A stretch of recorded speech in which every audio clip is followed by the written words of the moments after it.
লাল মাটির দেশ বীরভূম। ঐতিহ্যবাহী এই জেলার ঐতিহাসিক একটি গ্রাম সুপুর।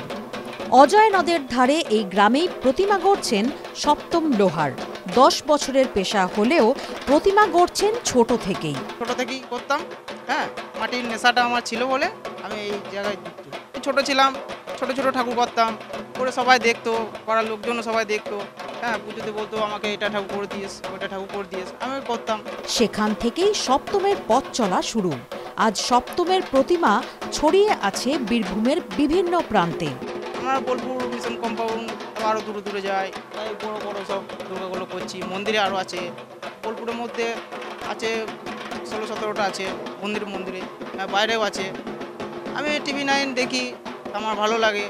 TV9 দেখার জন্য ধন্যবাদ। TV9 বাংলা পুজোয় পার্লস সিজন 2 সম্মানে বাকরুদ্ধ সপ্তম জানালেন কৃতজ্ঞতা।